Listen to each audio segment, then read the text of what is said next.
Bonjour, nouvelle vidéo sur la chaîne Autonome, les 5 objets indispensables à avoir avec soi en toutes circonstances, plus un sixième en bonus dont je vous parle à la fin de cette vidéo.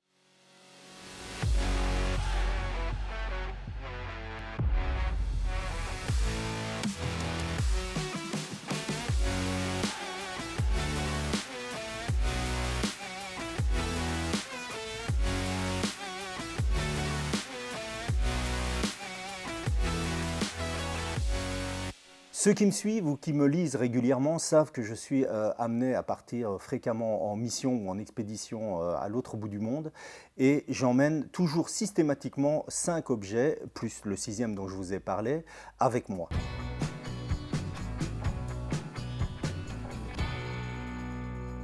Leatherman, tout le monde connaît cette marque américaine. Les Américains aiment avoir des entreprises qui ont une mission. La mission de Leatherman, c'est de faire des objets qui vont résoudre des problèmes tant attendus qu'inattendus. Donc celui-ci fait parfaitement le travail. Je l'ai emmené dans tous les coins du monde et toujours il a été utile à un moment ou à un autre. Pourquoi le Free T4 ?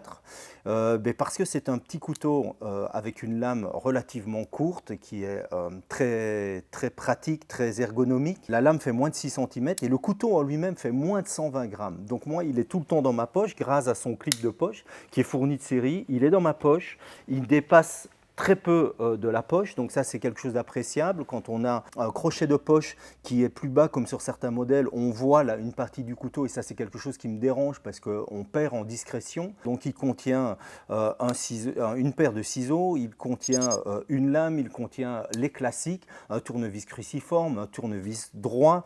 Mais ce que j'apprécie, c'est que pour 120 grammes, j'ai même dedans une petite pince à épiler. Elle ne tombe jamais dehors, elle ne s'encrasse pas.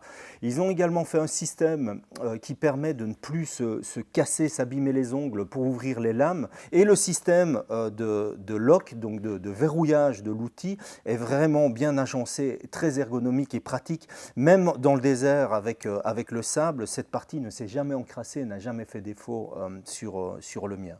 Donc voilà, ça c'est vraiment le premier outil. Quand je change de pantalon, c'est la première chose que je fais, c'est prendre cet outil de la poche et le mettre dans le nouveau. Il ne me quitte jamais.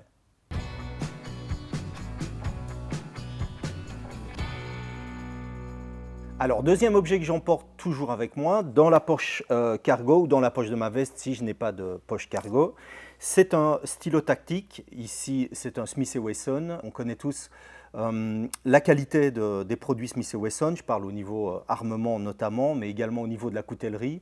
Et leurs bics tactiques, leurs stylos tactiques ne font pas exception.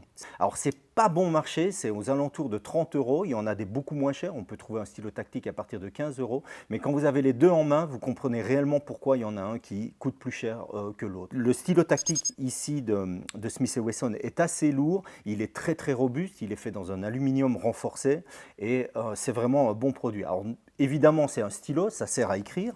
Donc quand on l'ouvre, il y a une pointe stylo.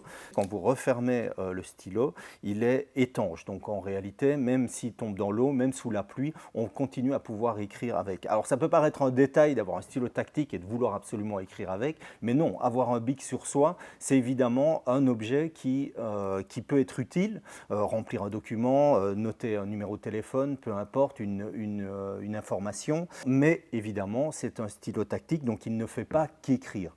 Le but premier de ce stylo, c'est également de pouvoir se défendre avec. Donc on a un outil avec un grip solide, c'est pour ça qu'il y a des formes ici pour pouvoir le prendre d'une certaine manière, le verrouiller derrière et vous avez un objet de défense qui est utile et efficace. L'avantage également de ce stylo, c'est qu'il peut me servir pour faire un garrot improvisé, le linteau d'un garrot improvisé, la barre, c'est ce qui va rendre un garrot efficace, c'est d'avoir un moyen de pression. Ce stylo fait un excellent moyen de pression sur un garrot improvisé. Donc voilà, le stylo tactique Smith & Wesson en aluminium, environ une trentaine d'euros, vraiment un très bon outil. On peut s'en servir pour se défendre, on peut s'en servir évidemment pour écrire et on peut s'en servir pour improviser un garrot. Voilà le stylo Smith & Wesson.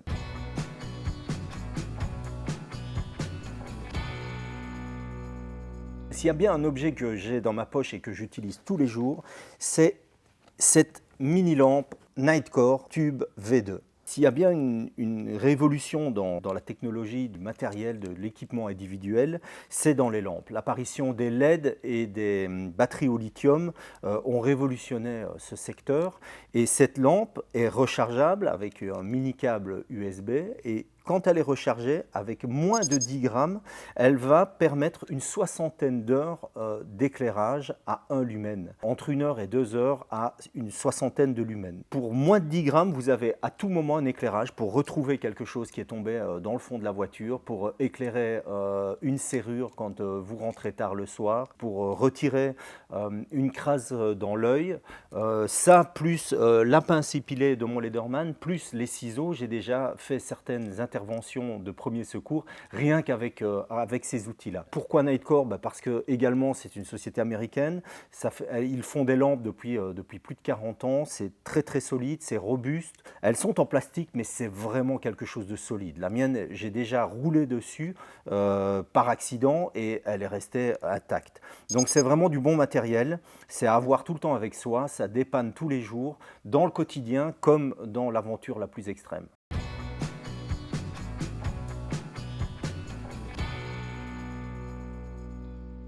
Objet suivant, objet cliché dans le monde de la survie, le bracelet en paracorde. Donc à un moment, à lui seul, il était identifié comme étant la marque de fabrique des survivalistes, mais c'est un outil qui peut vraiment être pratique dans certaines circonstances. Donc moi je le porte toujours. Avec le temps, j'avoue que c'est même devenu une sorte de gris-gris. Si je ne l'ai pas, je me dis qu'il peut m'arriver un truc, donc je l'ai tout le temps avec moi.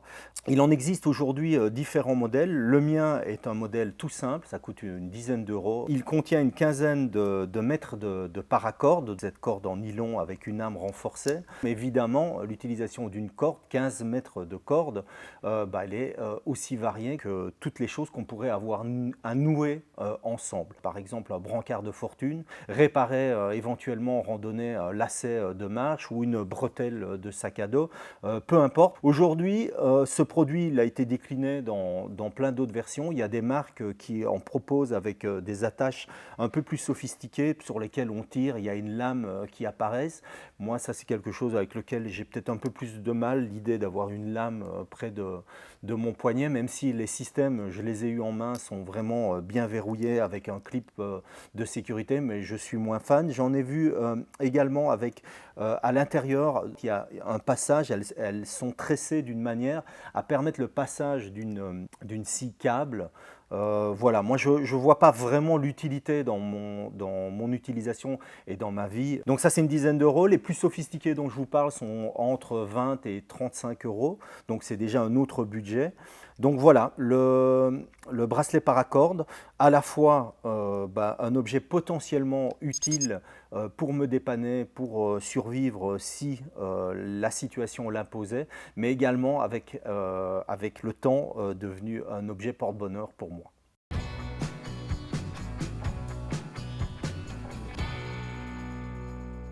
L'objet suivant, je le porte à ma ceinture, c'est un kit médical compact de chez Solutions Trauma.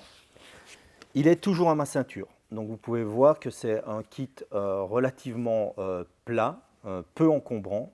Dedans, il y a de quoi sauver une vie, c'est-à-dire de pouvoir traiter les décès évitables. Donc les décès évitables, les hémorragies massives, les plaies au thorax et l'obstruction des voies aériennes supérieures et également les arrêts cardiaques. Tout ça est contenu dans un petit kit sous vide. Pour son contenu détaillé et pour son utilisation, je vous renvoie vers la vidéo qu'on a déjà tournée à ce sujet et dont vous trouverez le lien dans le descriptif.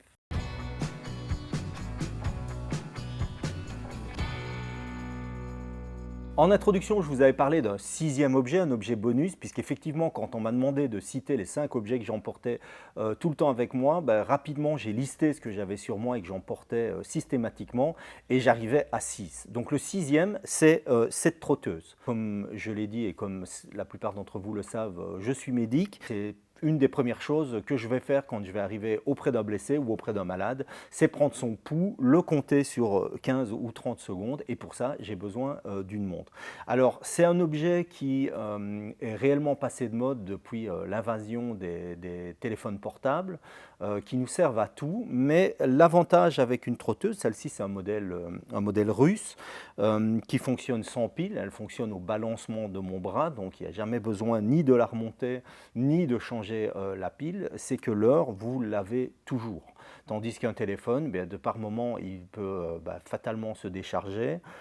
C'est un objet qui est plus encombrant et c'est un objet qu'on n'a pas systématiquement sur soi. La montre, elle est systématiquement sur moi. Pour moi, elle a 3 utilités, cette montre. Elle me donne l'heure, évidemment, ça a son importance.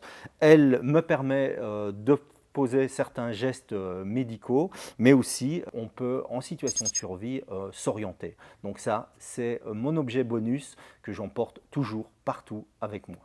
Voilà, je vous ai présenté mes 5 objets, mes 5 indispensables que j'emmène ou au bout du monde ou au bout de la rue. Le Lederman, le Free T4, corde 15 mètres, ainsi que mon kit médical compact de solution trauma. Et on n'oublie pas le petit bonus, l'extra, la trotteuse sans batterie, sans rechargement. Merci d'avoir regardé cette vidéo. Pour d'autres retours d'expérience en autonomie et en survie validés par le terrain, abonnez-vous à notre chaîne et je vous dis à bientôt.